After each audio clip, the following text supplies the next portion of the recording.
You're listening to the Fast F1 podcast.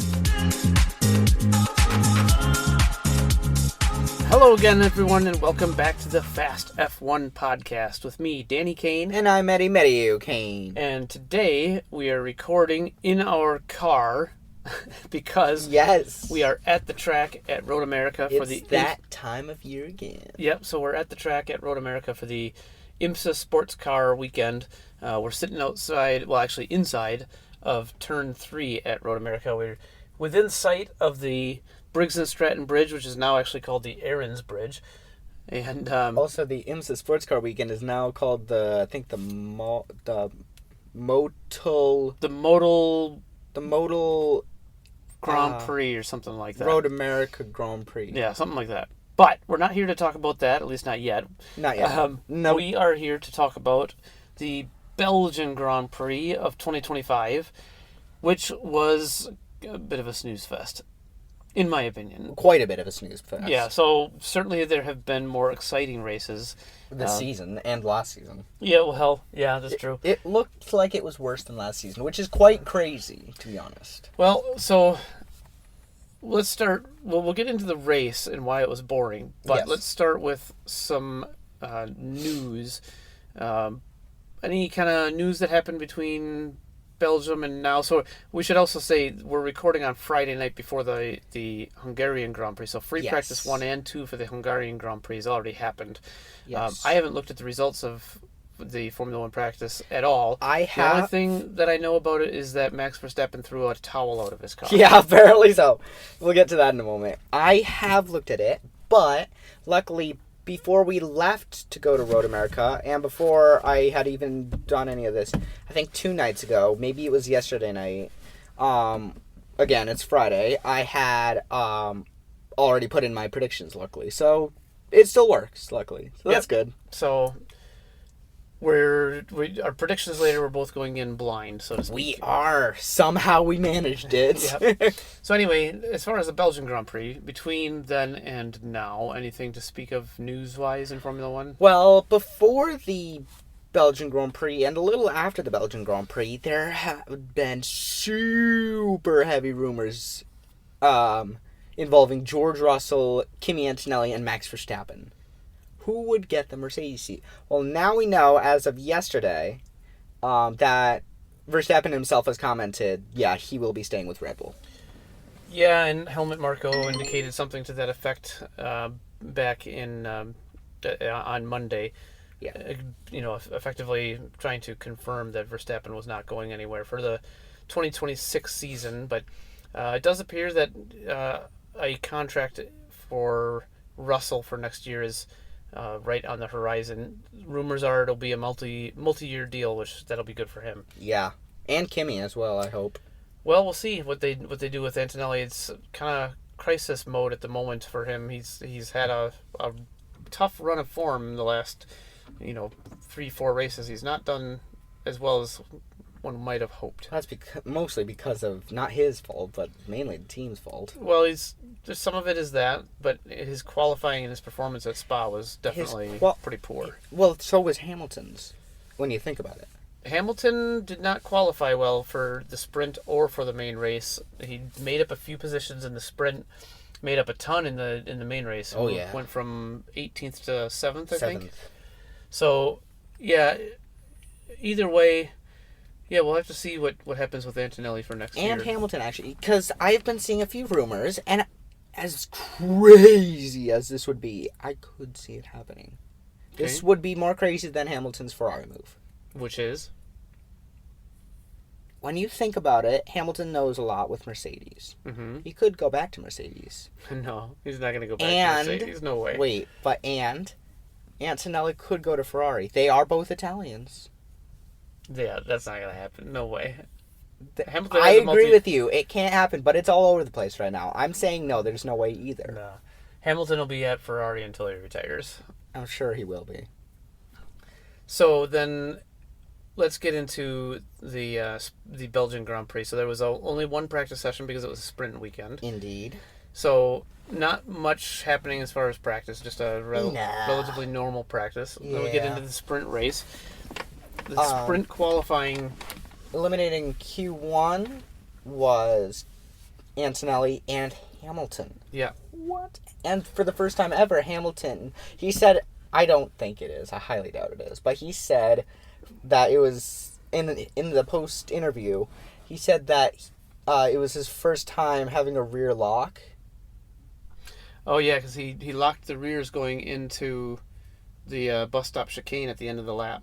And if he's right, that's absolutely insane. Yeah. I don't. It's not the first time in his career, certainly, but it might be the first time that he's had a rear locking issue on the weekend. I think it's probably what he meant. Yeah.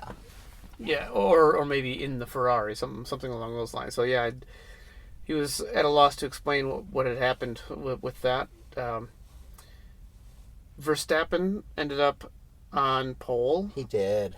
Was he on pole or was he? Or no, second? He was not on pole. It was Piastri on pole. Yeah, Verstappen started second. Yes. And Norris third. Yes. And predictably, based on the very small rear wing that Verstappen was carrying into the sprint race, he got past Piastri in the first lap, and away. And then the McLarens couldn't repass him because he was super fast in a straight line, and they couldn't follow close enough to be able to repass him through the middle part of the track. Yes, and Piastri did still finish ahead of Norris to gain more points in the championship. Yep, he gained a point in the sprint. And then going into the qualifying, again... Main race qualifying. Qualifying. Again, Antonelli and Hamilton get knocked out in Q1. What?! But you know who did not? Who? Yuki Tsunoda. Made it into Q3 finally. Q3 finally. Yeah. That's insane. But would not translate into points. No. He's still only on 10 points. Has he scored any points for Red Bull yet? Not a single one. I didn't think so. So it's the only crazy. person who's scored any points for Red Bull this year is still Verstappen. Yeah. And he's third in the championship. Also, I found out another crazy fact as far as qualifying goes. It's not F1 qualifying, but I did want to say this pretty bad. Okay. So, Victor Martins. I'm a pretty big fan of Victor Martins. I feel like he should have gotten a shot in F1 last year with one of the teams. But before Spa, maybe even after Spa, it might have even been after Spa, I don't remember which, but if you add up all of his gaps to first place during qualifying, it's still less than a second. Meanwhile, Kyan Shields, who I like as a person, but I don't like as a driver. He's a really bad driver. Okay. He is still yet to qualify within a second of pole position. Oh, wow. I know, right? That's crazy. It's insane. He's still yet to, and Victor Martins, even if you add them all up, he's still within a second. Yeah. That's ridiculous. Well then, so we talked about Antonelli and Tsunoda and Hamilton's qualifying. Other notable performance would be Charles Leclerc. Indeed. In third. Let's go! And Lando Norris took pole over Piastri. Yes, he did. Verstappen fourth. He obviously took a larger wing for the main race because, he had to choose. I think... honestly, I would have swapped it the other way around. I think that they were able to do the low downforce setup for the sprint race because they knew that there would be no pit stops and that if he could get past Piastri on the first lap, he'd be able to hold him off. And it'd be more likely. Yeah, and there might have been rain. Yeah, on the other hand, for the main race, there was going to be rain, so they had to take a higher downforce setup. But also, I think part of their decision was based on they're going to have to stop at some point, and they'll be sitting ducks at that point. Yeah. So, as far as the rain goes, F3 was canceled. I had seen some of it live because I was still awake, actually. I hadn't fallen asleep yet. Okay. But it was pouring. I felt like, yes, they absolutely had to stop. It was so... like, they were coming down in, like, a foot size. It was... I don't know. Maybe not that big, but... Maybe not that big. That'd be pouring. scary. That'd be scary. But it was pouring. Yeah. F2, they raced in the rain. It was still raining while they were doing it, too. And there were a lot of moments. Yeah. But they still raced in the rain. Yeah. F1... well, okay, so there've been a lot of complaints, understandable, about very understandable. about how Formula One, the race didn't start in the rain, and I mean it was really coming down though, and that they didn't start the cars quicker than they did, and I understand all of that. But at 4 laps. The 4 laps was a little excessive. That's crazy. That's for sure. After the second lap, we both agreed, and I think everybody agreed, it's fine. Yes, I think so too. The third lap might have been okay, just in case. Fourth lap, no, that's crazy. I think after they did one lap, they could have stopped him on the grid and had him go.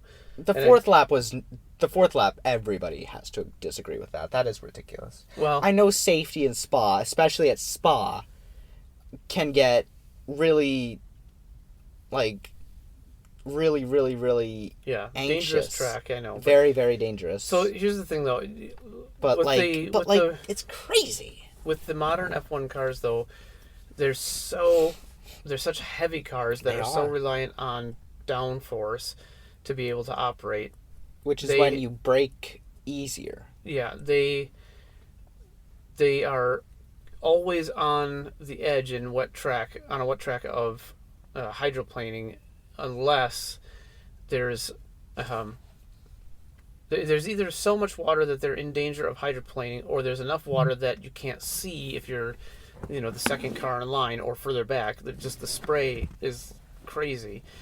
And then add to that at Spa, the water doesn't clear very easily once it's in the air, especially down the Kemmel Straight, because the trees just kind of block everything out, and the water just hangs in the air. It doesn't.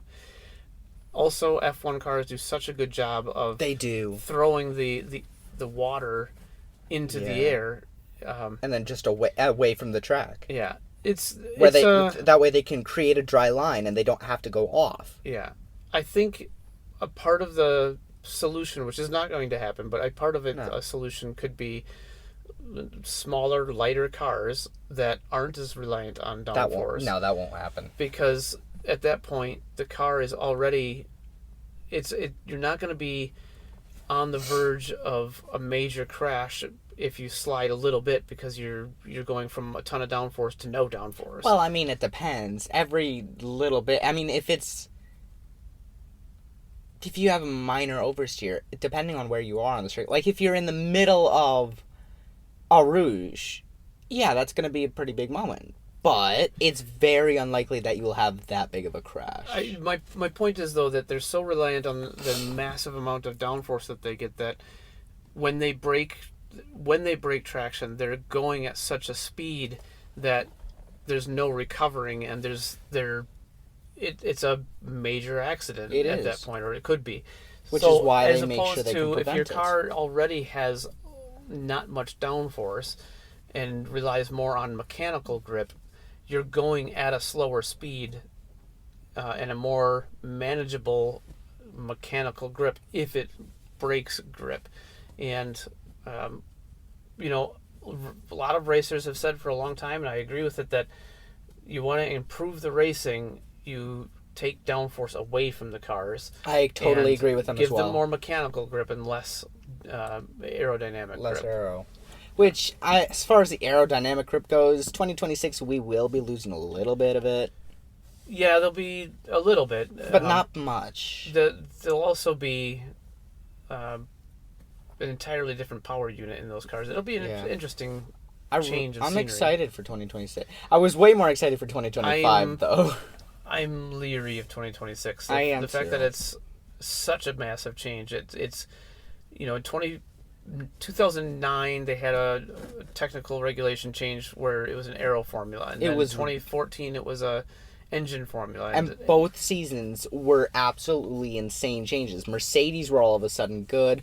Brawn. Mm-hmm. I still cannot believe to this day. But this is the first time where they've massively changed the engine specs and the car specs at the same time. Yeah. This could get pretty interesting. And they needed to, because the new engine specs were not going to work with the current car. Which is why people started researching, instead of 2025 last season, most teams started researching more for 2026. Well, Yeah. teams have certainly started earlier for 26 than 25, especially the back marker teams. Yeah, for sure the back marker teams. Because if it's this big of a change, imagine they can go from the back all the way to the front if they have enough upgrades. Yeah.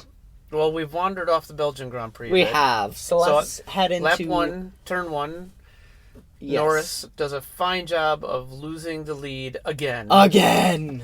Now, well, not turn 1. Well, straight. It was on the straight, but it was yeah. He had wheel spin coming out of turn 1 and just... Piastri got him immediately on the straight. He was a duck going down the Kemmel straight, and then he never had an opportunity to really get back at him. He kind of was working towards it at the end of the race, but he made several mistakes, cost himself a real chance at it. And after that, the next interesting thing is Oscar Piastri wins the race. Yeah, Piastri won the race. Nothing else.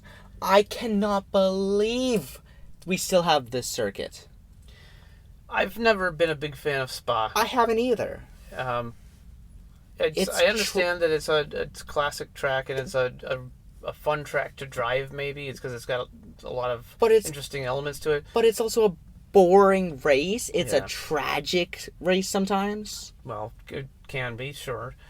I prefer the old Spa, the one that was like... I do too. The 12 miles long or something like that. Yeah. Well, it wasn't 12 miles, it was like 7 miles. Like the circular one. With the roads. Yeah, well, it wasn't circular, but yeah. It was like when you... It was public roads, yeah. When you deflate a balloon, let's say. Sure. But, yeah, I'm biased towards that because of the video game Grand Prix Legends. But anyway.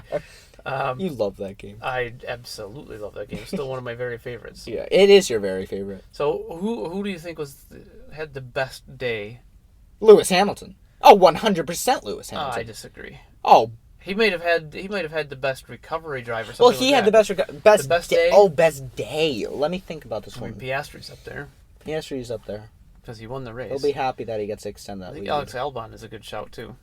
True. He got 6th place. He did, and he started pretty well too. Held off Hamilton for a while. Yeah. Definitely not Stroll or Alonso or Antonelli. I was gonna say Antonelli, but I wanted to refrain him so much. So, how about we move on to what our predictions were? Yes. From the Belgian Grand Prix. So, going into the Belgian Grand Prix, it was 18-8 to me. It was. I was up by 10. I just can't catch you. Jeez. So, for the sprint... Okay, so it was a sprint race, so we had our prediction for sprint pole and sprint winner. Yes. I said Lando Norris for pole. You said... Charles Leclerc for a pole. I'm reading yours. My bad. Yeah. So you said Charles Leclerc, and it was Oscar Piastri. So and I called it. I believe I called that in the last episode. Actually, imagine it's Oscar Piastri on sprint pole. I think I said that. Maybe so. I'm so mad. First place in the sprint, I said Lando Norris again. You said. Max Verstappen. Max Verstappen. And a point for you. I get a point. Yep. Finally. Yeah. It's been so long. Again. So then, pole position for the main race, you said... Charles Leclerc. Charles Leclerc again. And I was wrong. And you were wrong. And I said Oscar Piastri. And you were wrong. Lando Norris. I picked Lando for the wrong pole. Ha.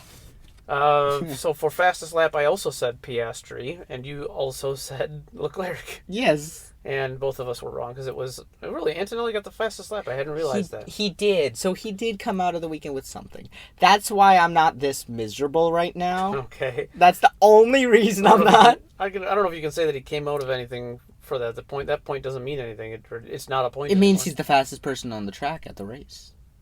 Sure. Of course. Yeah, okay. I think that was Piastri that was fastest. He was the first Except one to finish. He wasn't. He was the first one to finish. Well, he doesn't have to be. He did the race distance the fastest. Well, I want to believe that Kimi won the race. Well, for third place, I said it was going to be George Russell. You did. And it was not. It was not. And I said it'd be Lando Norris. And it was not. It was not. It was Charles Leclerc. I will take that, though. Ferrari podium. Get in there! Second place, I said Lando Norris. And I said Max Verstappen. And it was Lando Norris. I got that one right. Or it could be Hamilton. No. And then first in the race, you said... I said George Russell would win it.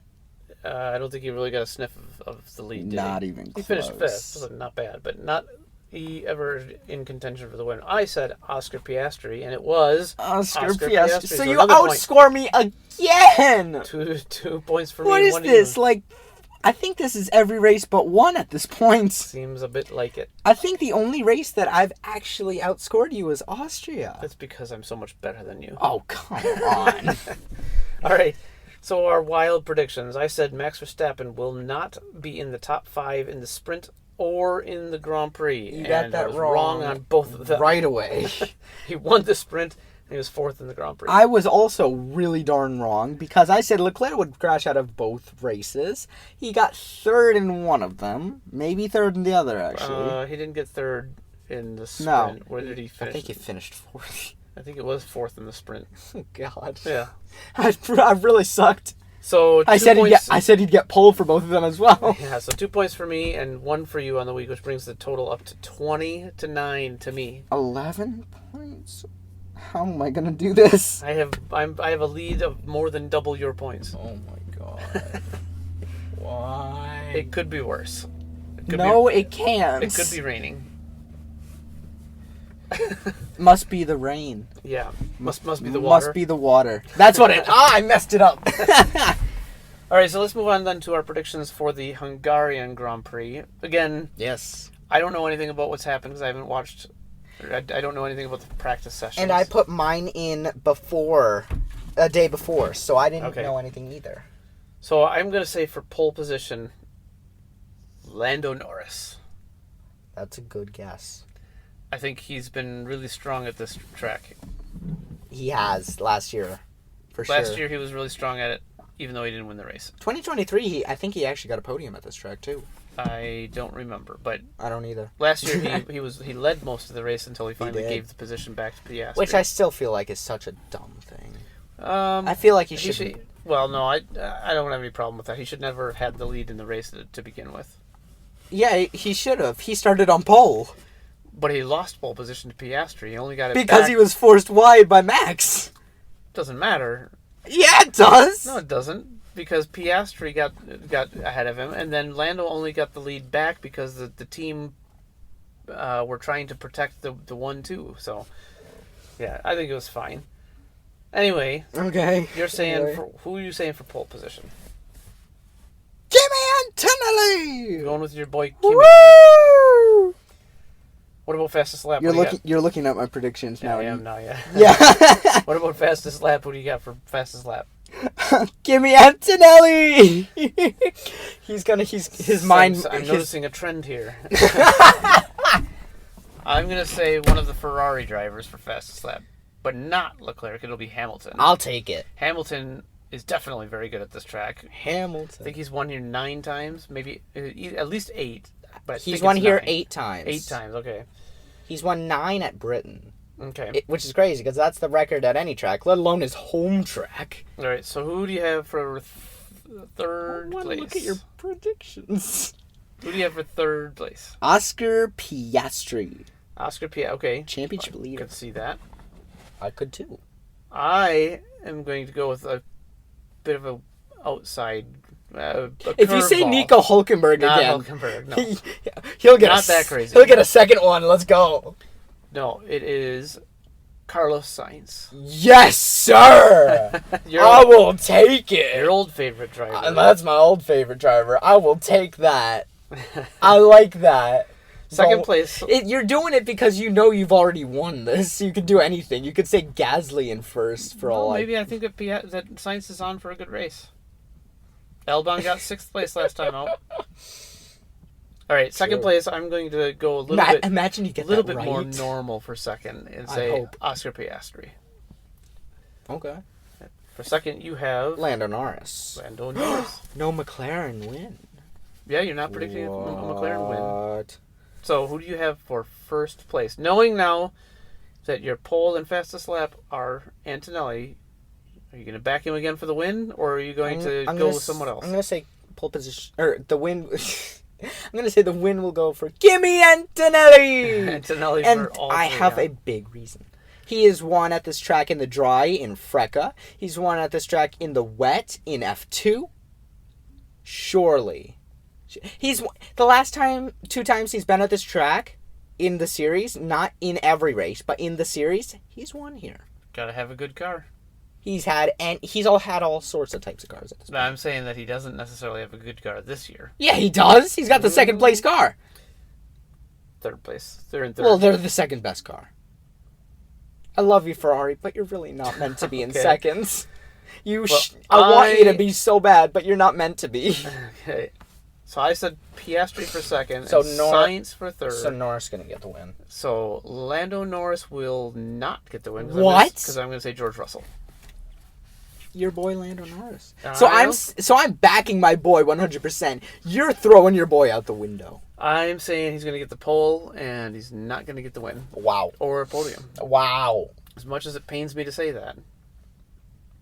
Then change it. Nope. Sorry. You just want to throw away your points. What's your wild prediction for the race? I think I've already got it. Kimi hat trick.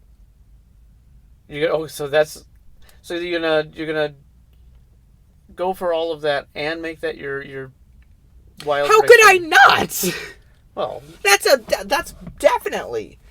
Even if it was a Kimi win, that's still counted. If that's what you want to do, for sure. All right, my wild prediction is that a lap 1, turn 1 crash will take out one of the McLarens. Oh, I can totally not guess who.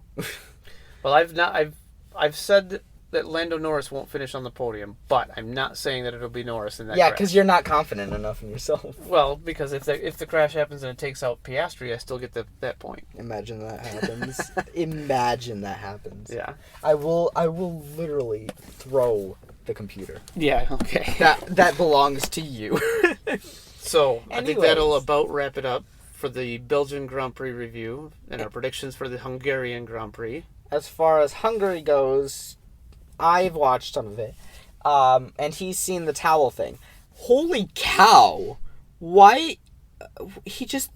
So Max Verstappen went to turn 3, he realized there was a towel in his car, and he threw it on the circuit.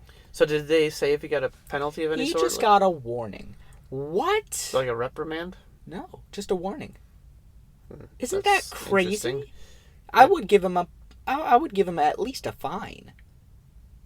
Yeah, that's kind of weird. That is kind of weird. Whatever. Because he practically stopped on track. Did they have to red flag the session then to go pick it up? No, they didn't even throw a yellow. Oh, that is weird. That is very weird. Well, again, no, not really, because they're biased. So who's biased? FIA. We all know it. We do, huh? We do. I wasn't going to say that, but okay. We all know the FIA love Max. All right. Well, that about wraps it up, I think. Well, not quite yet, because we are at Road America. Mm-hmm. We've got a little special bit. We're also going to do a top 3 for Road America. Oh, I thought we were recording a separate Road America podcast. Well, we're here. We might as well do it. I thought you wanted to record a separate podcast tomorrow for that. A separate episode. Well, we need to do predictions for this. Yeah, but let's wait until after qualifying tomorrow. Oh. Because I don't know anything about any of the drivers for this. That's a good idea. Yeah. That's a good idea. So I'm going to edit this part out. Okay. Bye! Oh, wait. You need to do the outro. So that'll about wrap it up for the Hungarian Grand Prix predictions and for the Belgian Grand Prix review. And yeah, we're gonna. It's about 10 to 9 at night now. We're gonna go back to our camper and go to bed for the night. Get up early for the action here at Road America. Tomorrow we're going to record a special episode from here at Road America. You can look forward to that. That'll come out soon. I love this place. And then yeah, we'll be keeping track of the Hungarian Grand Prix as we go through the weekend here at Road America as well. Indeed. But until next time, I'm Danny Kane. And I'm Eddie Medio Kane. And this has been the Fast F1 Podcast.